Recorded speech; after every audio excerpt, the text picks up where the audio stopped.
Hello and welcome to the morning sports briefing here on Saturday, the 22nd of August. And in the news today, England on top in the third test against Pakistan. The whole bumper round of rugby news, including the result from last night between the Force and the Reds. The North-South is going to be postponed, and also rumours of a sixth New Zealand Super Rugby team. In the NRL, we have the Panthers and the Dragons picking up wins. Lydia Ko is going well in the women's British Open, and in Formula One, we have a team that has been bought by an investment firm as well. So this is your best way to start the day up to speed with all of the important sports news. And let's just kick off with the football, and a reminder tonight that the Wellington Phoenix will be taking on the Perth Glory at 7 p.m. So this is the elimination final to get through to, obviously, the semi-finals of that one. So good luck to the Wellington Phoenix this evening. Tomorrow we have Brisbane Roar versus Western United in the second elimination final. That kicks off at 8 p.m. Both of those are New Zealand times. So to catch those scores. Over in the cricket then, England finished at 332 for 4 at the end of day one, to be in control of, or to be in the lead of that test. Crawley was 171 not out at stumps, joined by Butler on 87 not out. Those two putting together the main stand there against for England against Pakistan. You've got to say it's going to be a long way back for the Pakistan bowlers after that one. I'm going to hand you over now to Stephen, who's going to take us through our birthdays. Morning, Paul, and good morning to everybody tuning into New Zealand Sport Radio. In birthdays today, a Super Rugby winner for the Chiefs, a former Manurewa junior, now with the Melbourne Storm, and finally a promising cricketer out of Wellington, and that's where we start this morning. Ollie Newton, born this day, the 22nd of August, 1988, is a New Zealand cricketer. He made his 2020 debut for Wellington on the 6th of December 2015 in the 2015-2016 Georgie Pie Super Smash. He made his first class debut for Wellington in the 2017 and 2018 Plunket Shield season on the 23rd of October 2017. Moving right along, Kenny Bromwich, born this day, the 22nd of September 1991, is a New Zealand professional rugby league footballer who plays as a lock, second row forward and hooker for the Melbourne Storm in the NRL. And New Zealand Māori at international level. His older brother, Jesse Bromwich, also plays for New Zealand and the Melbourne Storm. Originally a Manurewa Marlins junior in New Zealand, Kenny was signed to play Melbourne Storm SG ball team when he was quite young. Moving right along, and finally, Robbie Robinson, born this day, the 22nd of August 1989 in Westport, New Zealand, is a professional rugby union player who represents the Sunwolves in the Super Rugby competition, as well as Toyota Verblitz in Japan. He played for the Highlanders in 2010 and 2011 and moved on to the Chiefs in 2012. He scored the Chiefs a winning try in the 2013 Super Rugby final in that 27-22 win against the Brumbies. He was released by the Chiefs in 2014 after a frustrating injury that kept him out for the entire campaign. That's our birthdays this morning. I'll be back with the overnight league news very, very shortly. Thank you very much, Stephen, for that one. And folks, thank you everybody who has liked and followed us on Facebook, because we have just passed 1,100 followers on the New Zealand Sports Radio Facebook page. Please do share that our shows on Facebook with your friends and family. It will be much appreciated and help us grow. And it's also we put out some extra content, such as interviews with the 2 head coaches ahead of the Spark Business Hub Premiership Club final in Northland. That's going to be happening today. We will be along at that game, and so also expect some videos from post-match interviews and perhaps even pre-match updates or match updates on our Facebook page for that one. Moving on to rugby news, and the Force lost to the Reds 5-57, and that's the biggest Reds away win ever. The Force and the Reds really dominated this one from start to finish, got an early score, and the Force really never looked in it.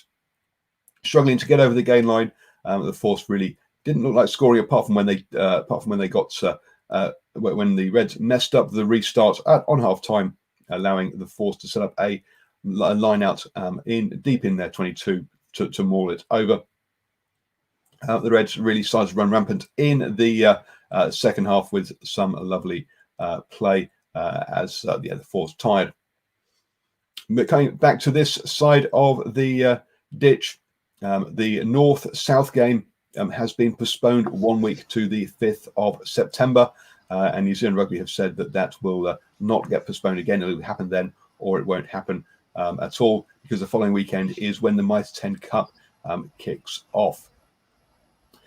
Bay of Plenty have been linked with a 6th Super Rugby team in New Zealand, in collaboration with Twiggy Forrest, the mining magnate from Perth and the man behind both the Western Force and Global Rapid Rugby, and also with the Chinese Rugby Football Association.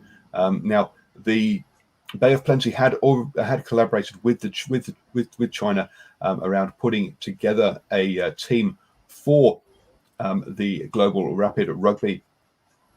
So with the possibility that Global Rapid Rugby may not exist next year, it looks like they are now putting a bid in for to have a Super Rugby team instead. They're one of 3 bids, or three bids to host to add an extra Super Rugby team. One is from Hawaii, and the other one is from Singapore. Scott Robinson, the Crusaders head coach, has asked Warren Gatland if he can join the British and Irish Lions tour to South Africa as an assistant coach next year. He says this is a way of him getting international experience, which he'd love to get, without having to leave New Zealand. So, yes, we'll see whether Razor gets to do that. His approach is apparently with the British and Irish Lions committee to be reviewed. And wow, what an opportunity that would be.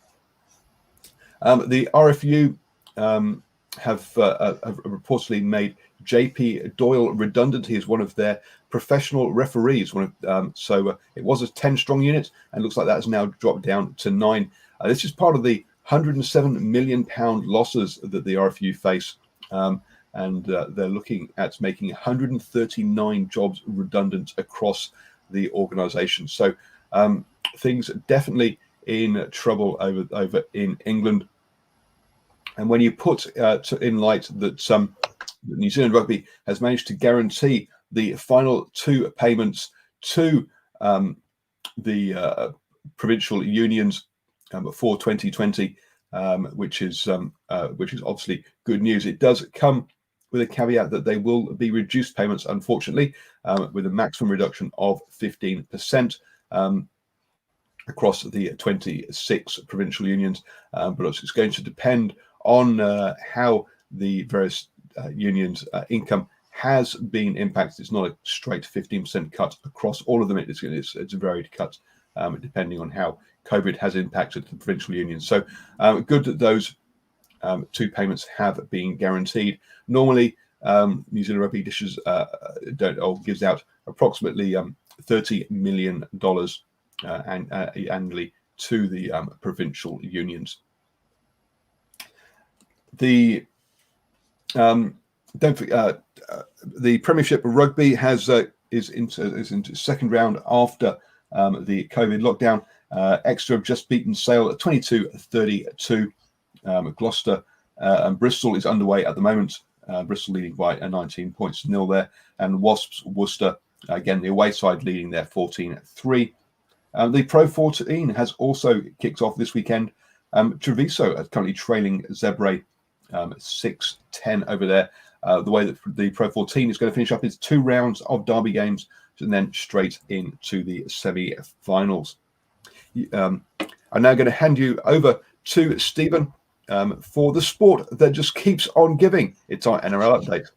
Well, it's giving on the field at the moment. Good morning again, everybody. And in league news this morning, the Panthers far too good for the Sharks. The Dragons ease past the Broncos, and we'll preview upcoming games that are happening. But we'll start with our first game played last night at Penrith Stadium. The Panthers proved too hot to handle for a Sharks team undermanned without Sean Johnson, coming out on top by 38 points to 12 after leading by 22 points to 16 at a half time.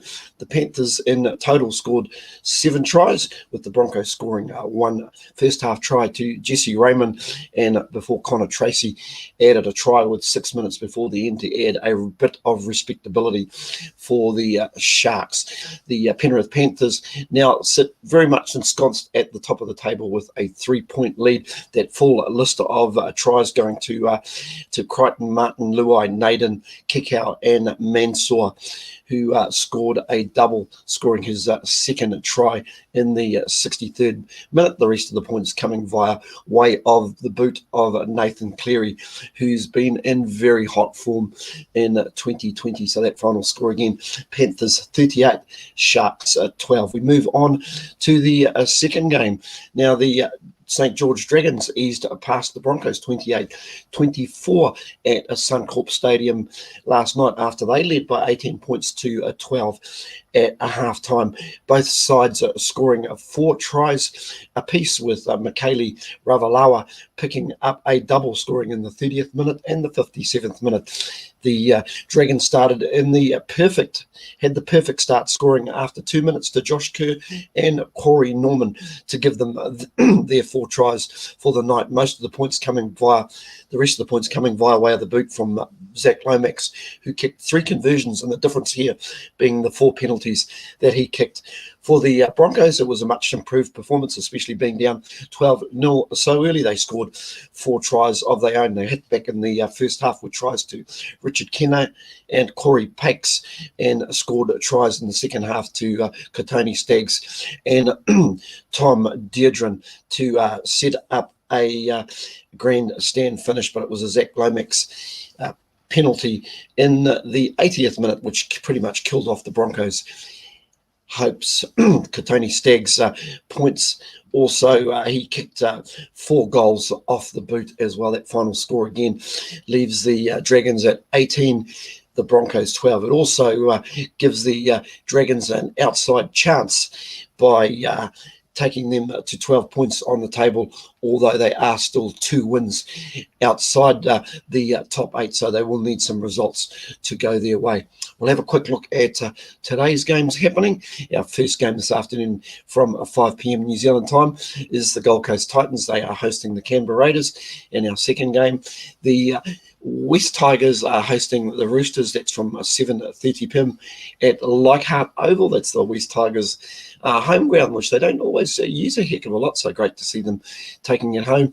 And at ANZ Stadium at 9:35 p.m, the Rabbitohs host the Sea Eagles. So things are just starting to tighten up a little bit in the NRL. Just remembering, there are no round of games in the Betfred League this week, so we take a break from English Super League, but I'm sure we'll have more results next week, excuse me, once it kicks off again. That's all our league news today. Have a great weekend, everybody, and hey, looking forward to crossing the border up to Waipu a little bit later this morning to take in the Club Business House Spark final between Waipu, the Premiers, and Mid-Northern, the Visitors. Should be a cracker.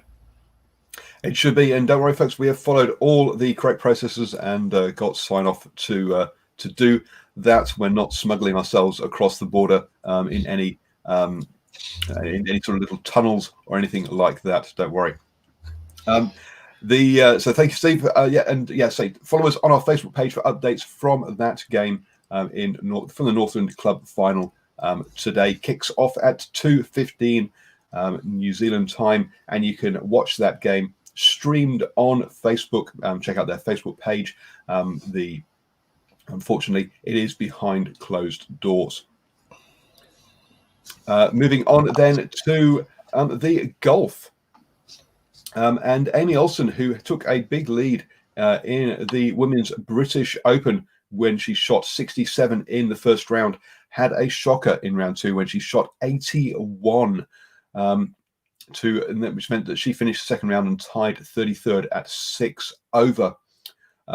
Daniela Holmquist leads at the moment at 1 under after the second round, and Lydia Ko shot par in round 2 to finish 1 over in tied 4th place. So Lydia going well there over in the British Open, and we wish Women's British Open, and we wish her all of the best in the last couple of rounds there.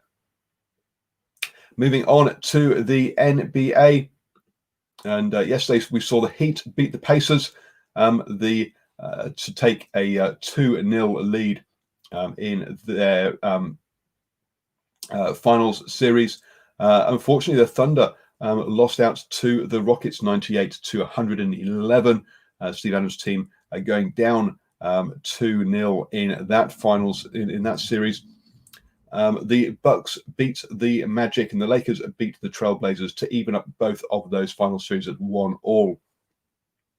Currently, the Raptors are playing the Nets and have a big lead, 84-68 in at the end of the third quarter. That will mean that it looks like Toronto are going to take a 3-0 lead over Brooklyn Nets in their finals series. In the Formula One, and Williams have been bought by US investment team Ilton Capital. Williams have been up for sale since May, so this doesn't come as a major surprise, but it does end the era of Williams being a family-owned team, which is a real shame. They will continue to race under the Williams name and still be based out of England, but it does allow them to continue. Founded in 1977 by Sir Frank Williams and Sir Patrick Head. The Williams have won 9 constructors' titles and 7 drivers' titles, the last of which came in 1997. So it's been a while now, let's be honest. So let's wish Williams having that certainty of that investment for the future will be good for them for the future. Don't forget to join us at 7 a.m. every single morning for the morning sports briefing here on New Zealand Sports Radio. As I said, please do share our Facebook page. We've just passed 1,100 followers, which is fantastic. Thank you, everyone who has followed the page. Also, if you prefer, you can listen to us on the go. You can download. We put out all our shows as podcasts. Just search for New Zealand Sports Radio on Acast, iTunes, Spotify, iHeartRadio, or your favourite podcatcher. You have now started the day the best way, up to speed with all the important sports news. Have a wonderful weekend, folks, and do stay